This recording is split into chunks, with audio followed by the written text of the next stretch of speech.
Mummy હું બનાવો?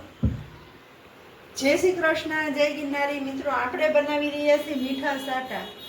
અમે નાના હતા ત્યારે જો કે બહુ ખાતા. હજી આ છોકરાઓ ઓછું, આ મેંદાવાળું હવે તેવું બધું થઈ ગયું, ઓછું ખાય. અમે તો ખાતા જ તે. તો આજે કાંઈક ગળું ખાવાનું મન થયું, વાતાવરણ એકદમ ને આજ બપોર પછી મારે રજાઈ હતી. અમે તો ચાલો ને કંઈક ગળું ખાઈએ. તો આ 2 કપ મેં મેંદો લીધો, એમાં 1 ચપટી બેકિંગ સોડા અને કોરા મેંદામાં મિક્સ કરી અને પછી બેટા મેં એને છે ને ઘીનું મોણ દીધું. સાચા ઘીનું મોણ દઈને 20 મિનિટ લોટને ધીમા હાથે, પોચા હાથે કઠણ લોટ બાંધ્યો. લોટ બાંધીને 20 મિનિટ માટે રેસ્ટ લેવા દીધો. ને હવે જો આવા બનાવી રહીશું ગોળિયા. બરોબર. અને આને હાવ ધીમા તેલમાં, આ ધીમું તેલ હોય ને, હાવ ધીમું તેલ એમાં ચડવા દેવાના.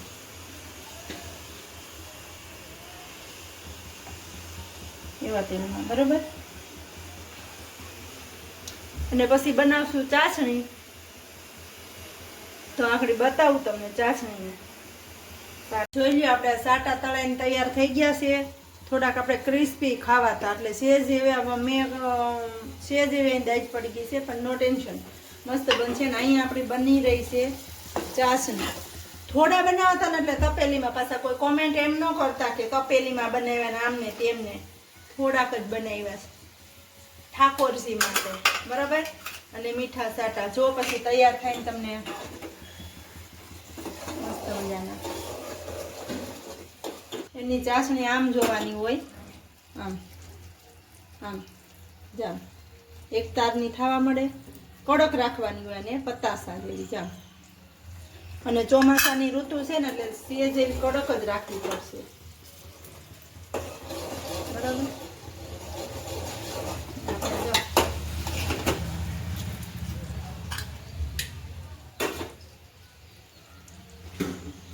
હા, આટલી કડક થઈ ગઈ છે.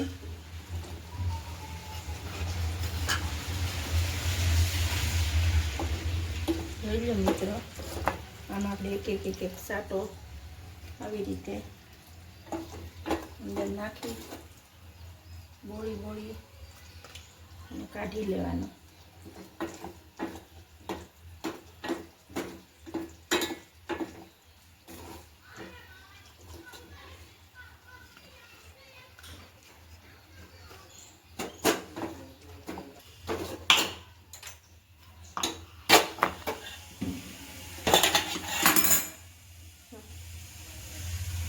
અમે નાના હતા ને અમને તો બહુ જ ભાવતી, એમાં મને તો ખાસ.